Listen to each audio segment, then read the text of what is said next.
Este não é um vídeo para todos. É para quem cansou de viver reagindo, mas decidiu governar. Isso não é motivação, isso é manifesto. Olá, queridos, graça e paz. Washington Santos chegando para o nosso bate-papo diário. E eu quero falar com você hoje sobre o manifesto da soberania interior. E falar sobre soberania interior é algo que não traz muitos aplausos, que as pessoas não gostam, mas que faz toda a diferença. Nunca antes se soube tanto, se teve tanto conhecimento. Conhecimento no mundo dobra a cada 3 meses hoje, eu creio isso. São dados empíricos. Porque 2020 era a cada 6 meses, eu calculo que hoje é a cada 3 meses. Nunca se consumiu tanto conteúdo quanto hoje.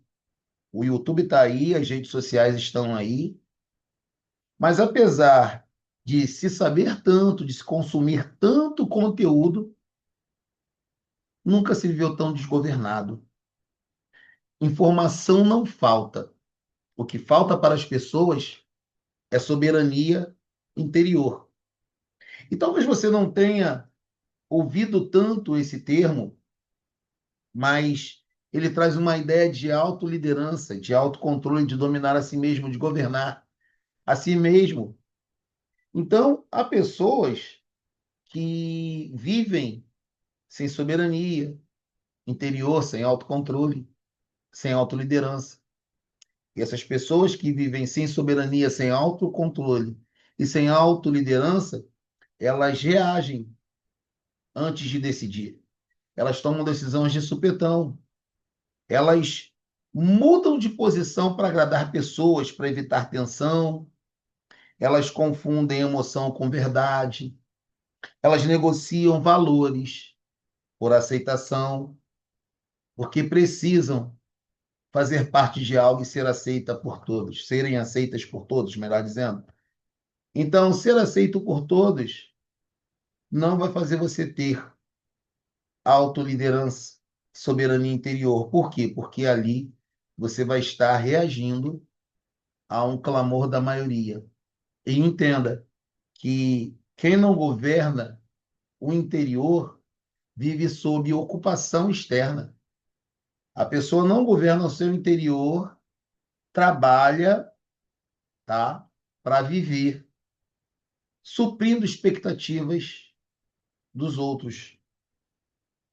E, paradoxalmente, as pessoas que vivem em caos, e o caos moderno, ele não é externo, essas pessoas tendem a parecer organizadas por fora, mas por dentro vivem em caos. Elas são como cidades sem muros, onde tudo entra, tudo permanece, tudo influencia, nada fica, nada perdura. Eu me lembro quando nós éramos jovens, em nossa casa, nós éramos muito pobres, mas bem pobres mesmo. Na verdade, não pobres a ponto de sermos miseráveis. Embora eu tenha experimentado fome, mas assim, a nossa casa era meio que uma bagunça, era uma casa humilde e também assim, meio que quebrada porque a gente não tinha dinheiro para fazer manutenções e reformas, né? Minha avó me criava com dificuldade, minha mãe também. Então, assim, a gente não tinha condições de fazer aquelas reformas. Então, eu lembro que lá em casa era uma verdadeira bagunça, porque todo mundo entrava a hora que queria, falava o que queria. Por quê? A nossa casa não tinha portão.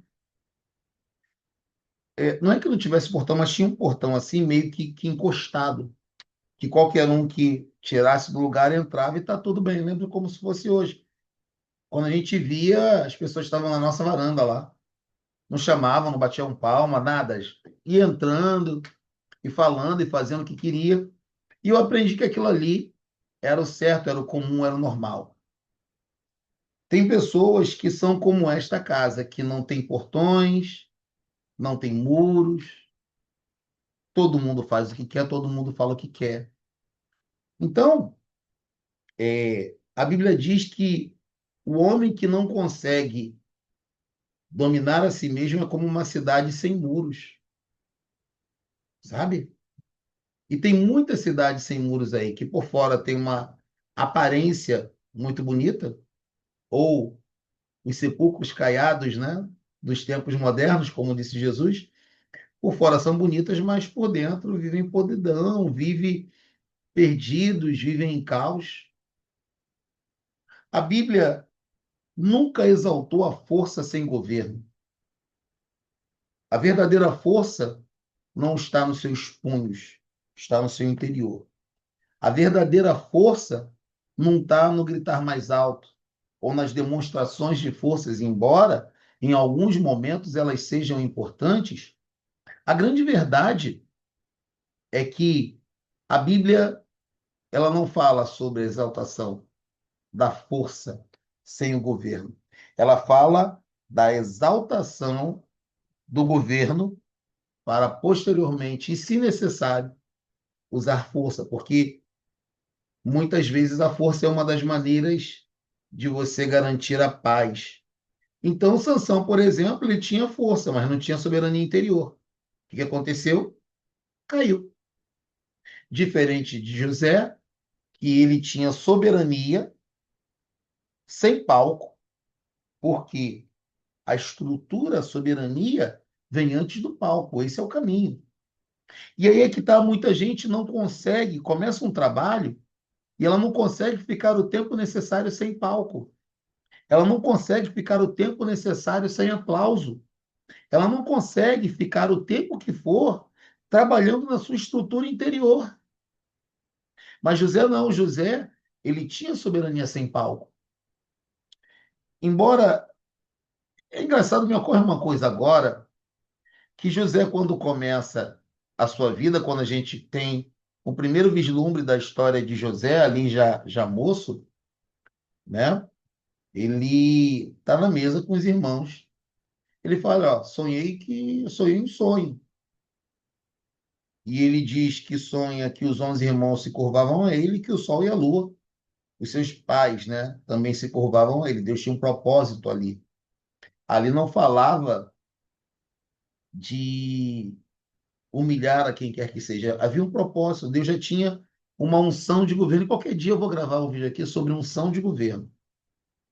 A unção de governo ela é meio confundida com muita coisa, tá? E aquele que tem uma unção de governo sobre si vai sofrer humilhação, vai sofrer injúria, calúnia. O que determina se você tem uma unção de governo ou não sobre si é se você consegue vencer isso ao longo de muito tempo até chegar ao teu propósito. José tinha isso. José tinha soberania, mas não tinha palco. O resumo da ópera, ele tinha governo. Paulo, em certa feita, estava sendo julgado e o rei daquela cidade, daquele país, estava julgando e ele estava algemado como um criminoso. Mas quem estava no governo e no controle da situação era Paulo. O governo não tem nada a ver com a forma com a qual você se encontra exteriormente, mas sim interiormente. Então, Jesus era o maior, é o nosso maior exemplo de soberania total, de soberania interior. Jesus fazia silêncio total diante de ataques. Ele não reagia, não gritava, não bradava para se defender de ataques, né? Então, eu aprendi que Deus confia poder a quem governa o invisível. Deus confia autoridade e poder a quem governa o invisível, a quem governa o seu interior. Então, esse manifesto não é de maneira nenhuma o que muitos podem pensar que ele é. Soberania interior não é frieza, é propósito, é certeza. Soberania interior não é isolamento. Não, de maneira nenhuma. As pessoas que têm soberania interior são as pessoas que estão mais rodeadas de pessoas aí, de companhias e das festas. Você é capaz de uma festa sem se exceder? Você é capaz de estar em lugares que levam você a exacerbar tua carne sem se exceder? Soberania interior não é arrogância. Soberania interior é maturidade com estrutura. Entenda que a soberania não endurece, pelo contrário, ela estabiliza. Então, soberania interior é decidir sem pressa. Esses dias eu estava sendo pressionado a tomar uma decisão e simplesmente não sucumbi. E todos os dias você vai ser pressionado a isso, ok? Você vai ser pressionado. Está pronto para não se deixar pressionar? Soberania é sentir sem obedecer, é não se explicar para existir. Tu quer ver uma coisa que é muito engraçada? Às vezes as pessoas têm que dizer não umas às outras e elas querem explicar o não. Ah, eu não vou fazer isso porque. Não. O não exige complemento. Não é não. Ah, mas isso é arrogância. Não, não é arrogância, não. É soberania interior.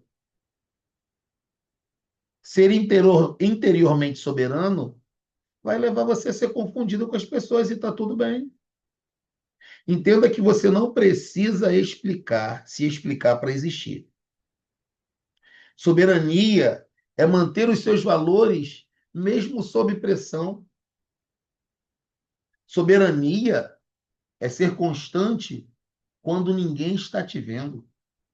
Então, tudo isso que eu falei aqui, decidir sem pressa, sentir sem obedecer, não precisar se explicar para existir, tem um custo, tem um alto preço. E quando eu digo que soberania interior não é para todos, que esse vídeo não é para todos, é porque é um preço que quase ninguém quer pagar. Por quê?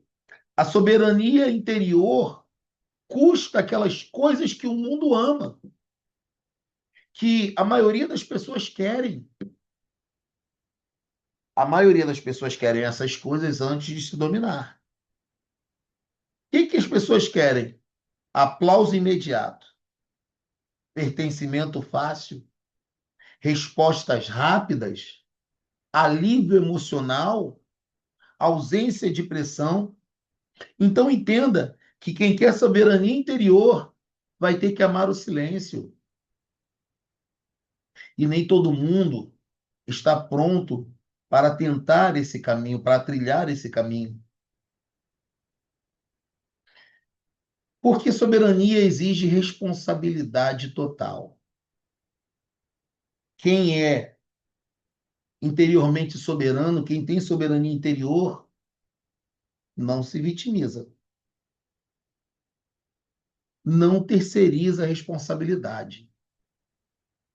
E não vive pedindo desculpas sem ações que corrijam o seu erro. Sempre que você pedir desculpa ou perdão a alguém, você deve, se possível, mostrar um plano ou agir em cima desse plano para corrigir aquele erro e se certificar que aquele erro nunca mais vai acontecer.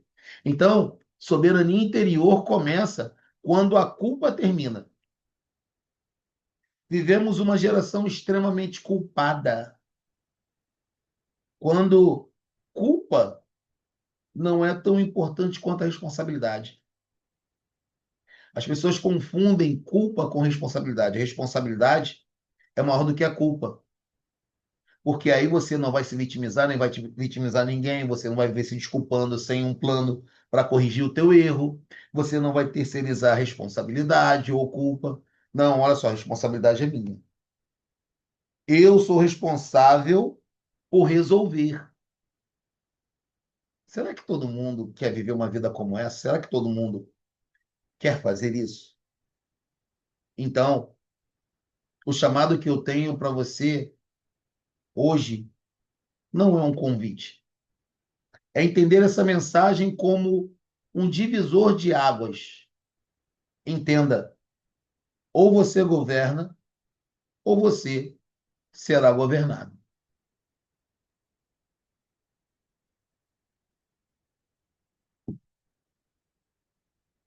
Se isso tocou alguma coisa aí dentro de você, fique aqui no canal, assista aos nossos vídeos, dê a sua curtida, deixe o seu like, compartilhe esse vídeo. Se nada mudou em você, se nada te tocou, siga em paz. Nós nos vemos no nosso próximo bate-papo. Um beijo no seu coração e até amanhã. Tchau, tchau.